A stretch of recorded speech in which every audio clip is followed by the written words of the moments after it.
Good morning, नमस्कार। ज्योति classes में आप सभी को एक बार फिर से हार्दिक अभिनंदन। आज मैं जो समाजवाद एवं साम्यवाद है उसको आगे हम लोग बढ़ते हैं। समाजवाद और साम्यवाद में क्या अंतर है, मैंने ये पीछे लेक्चर जो है उसमें मैंने बता दिया था। एक बार फिर उसका रिव्यू। समाजवाद अमीरी गरीबी के अंतर को कम करता है और साम्यवादी जो विचारधारा है वो अमीरी गरीबी को पूर्ण रूप से ख़त्म करना चाहता है। तो ये कुछ आपके कहानी है। तो आइए अब देखते हैं जो यूटोपियन समाजवाद था उसका। यूटोपियन का मतलब ही होता है, यूटोपिया शब्द से निकला है जिसका मतलब ही होता है काल्पनिक बातें, है ना। तो कल्पना से एक आइडियल समाज बनाने की जो आइडियोलॉजी थी वो कुछ आगे चल के सही नहीं हुआ। और इसी विचार को आगे बढ़ाने के क्रम में आपने देखा होगा कि जैसे रॉबर्ट ओवन, लुई ब्ला, है ना, फ्रेडरिक, तो ये सब से कुछ नॉलेज लेके उनका स्टडी करके कार्ल मार्क्स साहब जो विचार उन्होंने देखा और उसको समझा और उसको आधुनिकता की तरफ लेके आए। तो इस कड़ी में अब हम लोग कार्ल मार्क्स के बारे में थोड़ा सा स्टडी करते हैं। जन्म टाइम है उनका 1818 से, मृत्यु है 1883 तक। ऐसा डेट कहीं भी दिखाई दे तो आप समझ जाना कि ये वाला जो समय है वो उनका जन्म से है और ये मृत्यु से। चलिए, इनका जन्म 5 मई 1818 को जर्मनी के राइन प्रांत के ट्रियर नगर में हुआ था। इनके पिता का नाम था हेनरिक मार्क्स। ठीक है, ये शुरू में यहूदी थे लेकिन बाद में इन्होंने ईसाई धर्म का अपना लिया, ईसाई धर्म को ग्रहण कर लिया और ये पेशे से क्या थे, वकील थे। ठीक है, इनकी मृत्यु 14 मार्च 1883। हालांकि ये एग्जाम में पूछा नहीं जाता है लेकिन चूंकि पढ़ रहे हैं तो इसको भी देखने का प्रयास कीजिए। बोन विश्वविद्यालय में उन्होंने वहां से विधि की शिक्षा ग्रहण की। विधि मतलब लॉ। उसके बाद 1836 में ये बर्लिन विश्वविद्यालय चले गए। इसी क्रम में ये विधि की शिक्षा ले रहे थे, उसके बाद ये यहाँ पे पहुंच गए। कहा जाता है कि ये हीगल के विचारों से बहुत ज़्यादा प्रभावित है। ठीक है, 43 में जेनी नाम की एक बचपन की मित्र थी, उनसे इनका विवाह हो गया। इनकी विशेषता स्पेशलाइजेशन थी। मॉन्टेस्क्यू और रूसो जैसे दार्शनिक के राजनीतिक एवं सामाजिक विचारों का विशेष गहन अध्ययन किया और तब वो आगे इन्हीं आइडियोलॉजीज पे, इन्हीं दोनों के विचारों को अडॉप्ट किया और वहाँ से अपना उसमें वैज्ञानिक दृष्टिकोण को अपनाते हुए समाज, जो यूटोपियन समाज था, उससे आगे हट के काम करना शुरू किया। 1844 में फ्रेडरिक एंगल्स से मुलाकात होती है और कहा जाता है जीवन भर के लिए ये मित्र हो गए। ठीक है, और फ्रेडरिक एंगल के विचार इनके मिलते जुलते थे मार्क्स से, और इन दोनों ने मिलकर एक साम्यवादी घोषणा पत्र निकाला था जो श्रमिकों के लिए होता था, जिसकी आर्थिक, सामाजिक और राजनीतिक घोषणा के लिए जाना जाता है इस बुक को। फिर 1867 में एक बेहतरीन बुक दास कैपिटल नामक की रचना की गई थी। ये समाजवादियों की बाइबल कही जाती है। ठीक है, समाजवादियों की बाइबल, ये क्वेश्चन पूछ सकता है। ये क्वेश्चन तो एमए में भी आप जाएंगे या फिर तैयारी करेंगे तो ये दास कैपिटल की रचना किसने की, तो ज़्यादातर बहुत लोग गलती कर देते हैं, लेकिन आप याद कर लीजिएगा कार्ल मार्क्स। ठीक है, कार्ल मार्क्स, तो ये हमेशा इम्पोर्टेंट है ये। और एक हीगल शब्द आप सुन लीजिए, आगे के लिए बहुत ही इम्पोर्टेंट है। इससे क्वेश्चन ज़्यादातर यही सब पूछे जाते हैं। ठीक है, 5 मई 1818। जर्मनी में राइन नदी भी है, ये क्वेश्चन भी पूछता है जर्मनी किस नदी के किनारे बसा है, तो वो राइन नदी है। तो ये थोड़ा सा इम्पोर्टेंट है। इसके बाद आगे बढ़ेंगे तो मार्क्स के सिद्धांत के बारे में हम लोग चर्चा करेंगे। जो 5 सिद्धांत हैं उनके, द्वंद्वात्मक भौतिकवाद का सिद्धांत है, वर्ग संघर्ष का सिद्धांत है, इतिहास की भौतिकवादी व्याख्या है।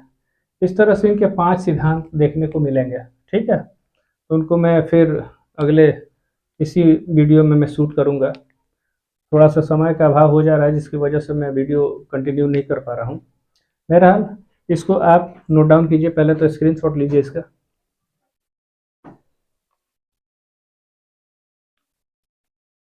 अब हम चलते हैं फिर दूसरे स्लाइड में जहाँ पे मार्क्स के सिद्धांत को पढ़ेंगे। फिर उसके बाद इसमें टॉपिक में आपका बहुत सारा चीज़ है, जैसे उनके मार्क्स तथा प्रथम अंतर्राष्ट्रीय संघ क्या था, द्वितीय अंतर्राष्ट्रीय संघ क्या है। इसमें आगे चल के रूस के बारे में भी पढ़ना है, जैसे आपके टॉपिक में दिया हुआ है 1917 की बोल्शेविक क्रांति। इसको भी अच्छे से डिटेल से पढ़ेंगे आप लोग, है ना। बोल्शेविक क्रांति जो कि रूस में बहुत ही इम्पोर्टेंट है, रूस के जार वगैरह के बारे में जानेंगे, ठीक है। जापान ने कैसे पराजय किया था, वो सब इस समाजवाद और साम्यवाद जो दूसरा टॉपिक हम लोग जो स्टार्ट किया है उसमें देखने को मिलेगा, ठीक है। तो चलते हैं फिर नए स्लाइड की तरफ और उसके बाद वहाँ पे देखते हैं मार्क्स के जो 5 सिद्धांत है वो। Thank you. ओके, तो कार्ल मार्क्स के बाद अब कार्ल मार्क्स के सिद्धांत के बारे में बात करते हैं। कार्ल मार्क्स के जो सिद्धांत हैं वो बेसिकली 5 सिद्धांत हैं।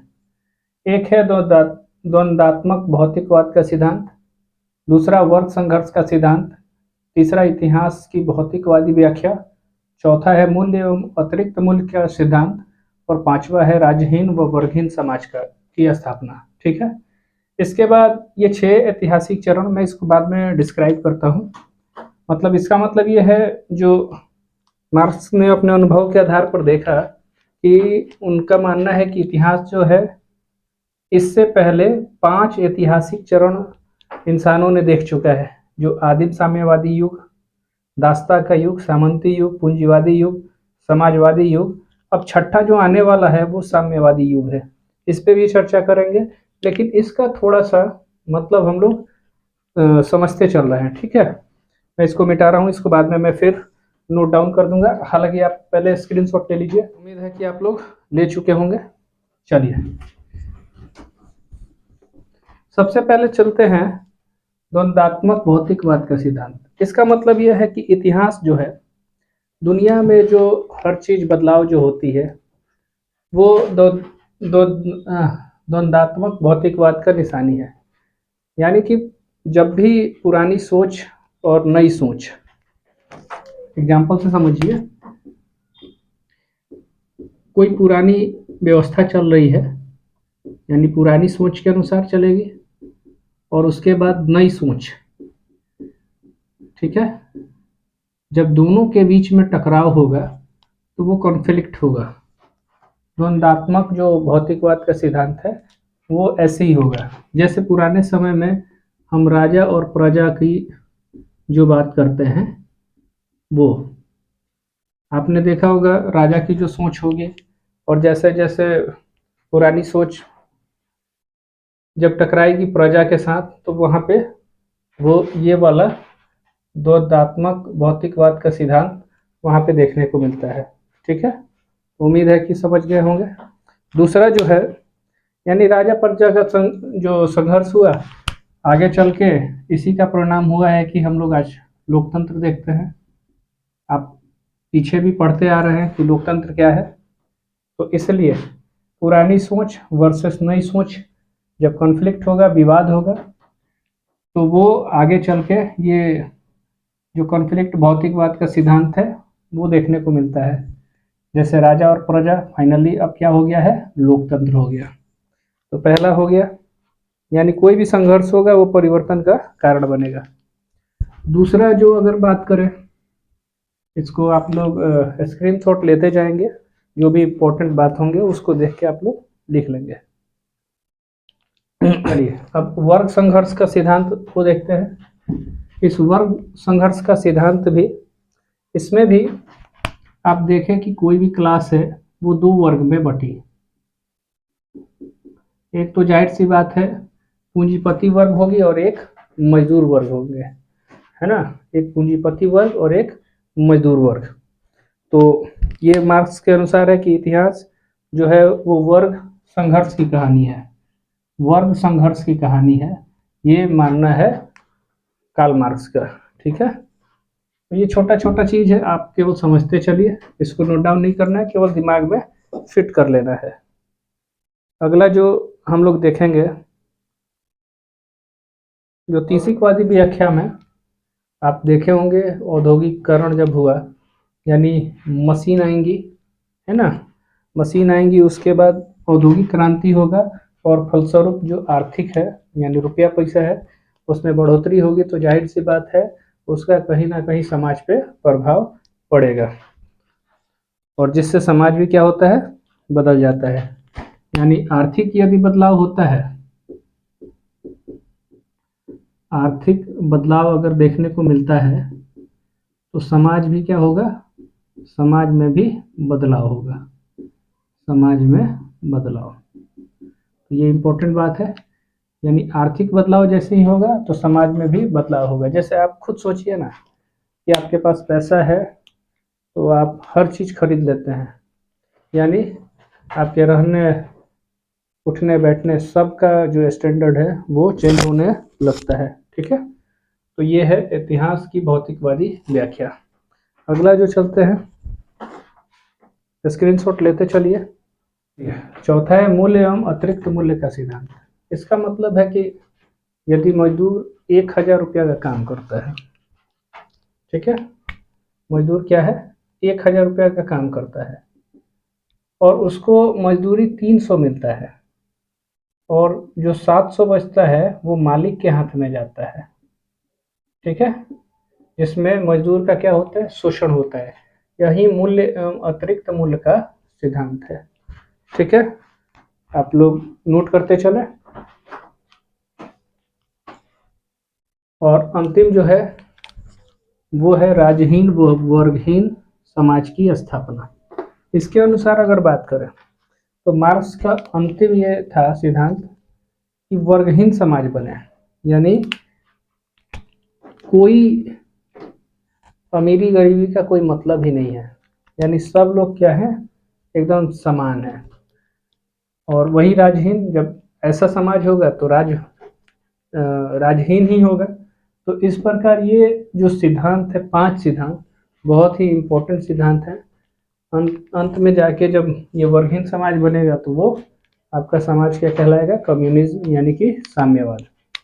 तो अभी इसमें और इसके बाद इतिहास के चरणबद्ध तरीके से समझाते हुए मार्क्स साहब ने कहा कि अब तक 5 जो इतिहास का क्रम समझने के लिए है वो दृष्टिगोचर हो चुका है, 6वां अभी आने वाला है। जैसे अभी मैंने प्रिमिटिव एज के बारे में हम लोग अभी पीछे देख लिए थे, उसको मैं नोट डाउन करते हुए इसके बारे में भी समझाते हुए चल रहा हूँ। ठीक है, तो चलिए फिर देखते हैं।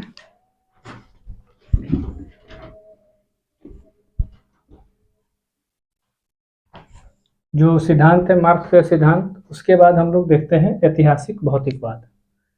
मार्क्स साहब के अनुसार कहते हैं कि इतिहास जो है वो उत्पादन के साधन पर नियंत्रण, जो भी उत्पादन होगा उस साधन पर नियंत्रण के लिए 2 वर्ग, कोई भी 2 वर्ग हो सकता है, के लिए उनके बीच में निरंतर चल रहा जो संघर्ष है वही कहानी है, और यही जो संघर्ष की कहानी है वो ऐतिहासिक भौतिकवाद कहलाती है। ये कहते हैं कि इतिहास की जो प्रत्येक घटना है उसकी वजह, मेन जो वजह है वो आर्थिक शक्ति है। आप लोग भी देख सकते हैं कि परिवार में यदि कोई ज़्यादा कमाता है कोई कम कमाता है, ठीक है, तो जमीनी जब विवाद होगा तो फिर वहाँ पे भी वजह क्या है, आर्थिक शक्ति ही। तो ये जो विचार हैं कार्ल मार्क्स वगैरह जैसे जो बहुत बड़े दार्शनिक वगैरह जो हुए, उनकी जो बातें हैं ना उनमें बहुत सारी सच्चाई आज देखने को मिलती है। ठीक है, पहले हम लोग भी सोचते थे कि अरे सब सब लोग अपने हैं, है ना, तो कोई किसी से मनमुटाव होने का सवाल ही नहीं पैदा। लेकिन लगता है कि कहीं ना कहीं ये जो विचार जब आप पढ़िएगा और उसको अच्छे ढंग से समझिएगा तो लगेगा ये कि हाँ, कहीं ना कहीं इनकी जो बातें हैं उनमें कुछ तो दम है। आज से समझिए कितने साल पहले की बात है, और उनके सिद्धांत आज भी हम लोग पढ़ते हैं, उसको एब्जॉर्व करते हैं और फिर देखते हैं कि वैसा समाज में हो रहा है। तो ऐतिहासिक भौतिकवाद। अब हम लोग चलते हैं, जो इम्पोर्टेंट बात है कि मार्क्स ने कहा कि जो भी इतिहास का हम वजूद देख रहे हैं, इसके 5 चरण अभी तक हम लोग देख चुके हैं, छठा अभी आने के क्रम में है। और ये जो 6 इनके जो ऐतिहासिक चरण है, चलिए अब उस पर भी हम लोग थोड़ा सा चर्चा करते हैं। इसको आप स्क्रीनशॉट ले सकते हैं, उम्मीद है कि ले चुके होंगे स्क्रीनशॉट।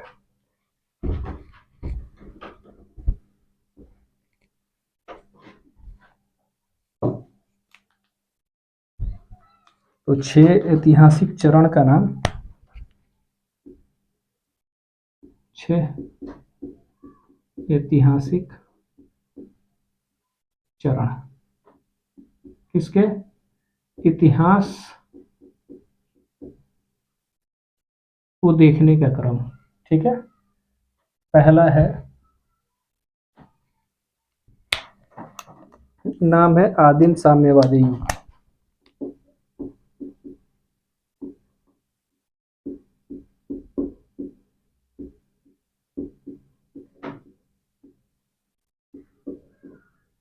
आदिम साम्यवादी युग।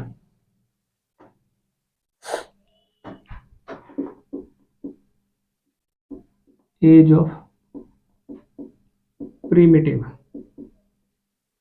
Age of primitive communism, communism. ठीक है, एज ऑफ प्रिमिटिव कम्युनिज्म। चलिए इसको देखते हैं, समझते हैं, क्योंकि जब तक समझेंगे नहीं आगे। इसमें अगर बात करें तो शुरुआती जो दौर था मानव सभ्यता का, जब विकास हो गया उसके बाद लोग ने सोच डेवलप हो गई, तो इसमें कहा गया कि जो शुरुआती मानव समाज था वो सब कुछ सबके लिए था, उसमें निजी संपत्ति रखने का कोई मतलब ही नहीं था, है ना। तो जो प्राचीन सभ्यता थी, यानी प्राचीन सभ्यता का मतलब स्टोन एज वाली बात नहीं, स्टोन एज के बाद जब दिमाग डेवलप होने लगा, रुपया पैसा अर्जन होने लगा, तब ये जो समाज बना, तो पहला जो समाज बना होगा, जाहिर सी बात है, वो आदिवासी समाज होगा, आदिवासी समाज। ठीक है, तो ये जो समाज था वो आदिम साम्यवादी युग का एक एग्जाम्पल सेट करता है। ठीक है, उम्मीद है कि आप लोग इस चीज को समझ गए होंगे। दूसरा जो आप लोग इसको नोट डाउन कर लीजिए, क्योंकि 6 से लिखेंगे तो पूरा लिख नहीं पाएंगे। चलिए दूसरा जो चरण था वो था दास प्रथा, स्लैब सोसाइटी। चलिए अब इसके बारे में थोड़ा सा पढ़ लेते हैं। तो समाज जो था इसमें 2 वर्ग में बट गया था। अब 2 वर्ग कौन कौन? एक तो जाहिर सी बात है कि एक मालिक होगा और एक दास होगा, तभी ना मालिक दास का शोषण करेगा। जैसे इसका एग्जाम्पल अगर सेट करें, प्राचीन रोम जब पढ़िएगा, ठीक है, तो वहाँ पे यही इतिहास के चरणबद्ध जो तरीके हम देख रहे हैं वो वहाँ पे दिखाई देगा। मालिक दास को जैसे चाहता था वैसे रखता था, जो भी काम जैसा मन चाहे वैसा, ये दास का मतलब गुलाम, जिस तरह से वो चाहते थे वैसा होता था। उम्मीद करते हैं ये समझ गए होंगे।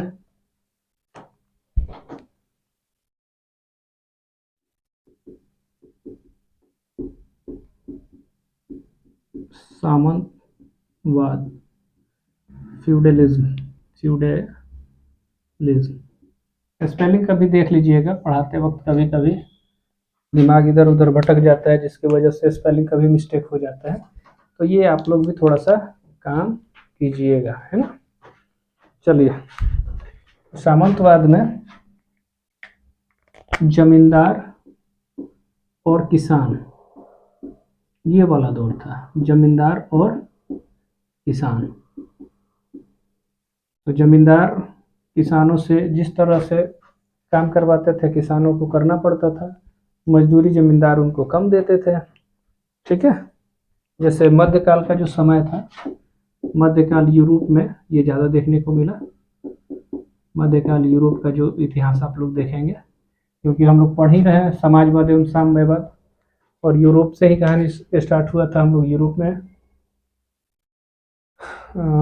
राष्ट्रवाद देखे थे, उसके बाद की कहानी मध्यकाल जो दौर आया, ठीक है, वो उस समय की बात हो रही है। 3 हो गया। चौथा है पूंजीवाद। चौथा है पूंजीवाद। किताब में आप में लिखा नहीं है ना, आपको केवल ये 5 ऐतिहासिक चरण, 6 ऐतिहासिक चरण दे दिए हैं। तो क्या होता है? कैपिटलिस्ट, कैपिटलिज्म, तो पूंजीवाद, ये सबसे शोषित वाला वर्ग था। सबसे ज़्यादा शोषण यदि हुआ है तो पूंजीवाद जो समाज था उसमें। इसमें उद्योग और मशीन आ चुके थे, ठीक है, और जैसे ही उद्योग और मशीन का विकास होगा तो जाहिर सी बात है कि जो मजदूर वर्ग है उनका शोषण होगा। अभी भी आप देखते होंगे या अपने पेरेंट्स से जब पूछिएगा तो वो लोग बताएंगे कि पहले क्या होता था कि अगर सड़क बनता था तो एक सड़क का निर्माण करने में अगर 1 किलोमीटर अगर है तो वहाँ पे बहुत सारे लोगों के लिए वर्क मिल जाता था। लेकिन अब जेसीबी आ गया है ना, रोड रोलर जो पहले बहुत धीमी गति से चलते थे अब बहुत तेज गति से रोड बन जाता है और कई किलोमीटर तक बन जाते हैं। तो जाहिर सी बात है जब उद्योग और मशीन डेवलप हुए तो उस हिसाब से मजदूरी भी नहीं बढ़ी, है ना, जिसकी वजह से ये वाला में मजदूरों का शोषण बहुत हुआ। ठीक है, काम करने का जो समय था उस अवधि को भी बढ़ा दिया गया। तो ये है पूंजीवाद। आप इस एज को एग्जाम्पल सेट कर सकते हैं औद्योगिकीकरण के। औद्योगिकीकरण जब हुआ तब। अगला जो है वो है समाजवाद। 5वां जो चरण आया वो है समाजवाद, सोशलिज्म। समाजवाद, सोशलिज्म। अब इस पे थोड़ा सा चर्चा कर लेते हैं और उसके बाद आने वाला जो चरण होगा जिसको हम बोलेंगे कम्युनिज्म यानी कि साम्यवाद, वो तो आप पहले से ही पढ़ते आ रहे हैं तो उसको आप लोग अच्छे से समझ पाएंगे। समाजवाद में मजदूरों की सरकार, और मजदूरों की सरकार है ये, मजदूरों की सरकार, यानी कि इस पर जो भी सामान होगा उस पे जो भी सामान होंगे या उत्पादन के जो भी साधन होंगे, उत्पादन के साधनों पर, उत्पादन के साधनों पर समाज का नियंत्रण होगा, है ना। तो ये समाजवाद हो जाएगा, सोशलिज्म। और लास्ट है आने वाला समाज जो साम्यवाद होगा। अगला जो आएगा जो छठा चरण की जो कल्पना है वो है साम्यवाद, कम्युनिज्म, कम्युनिज्म, है ना। साम्यवाद, इसमें वर्गहीन समाज बनने की बात मार्क्स के द्वारा की गई है। वर्गहीन, वर्गहीन समाज की इन्होंने कल्पना की है।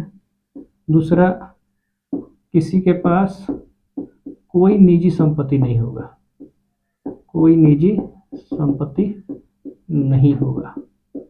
ठीक है, ये आने वाला ऐतिहासिक चरण होगा, आने वाला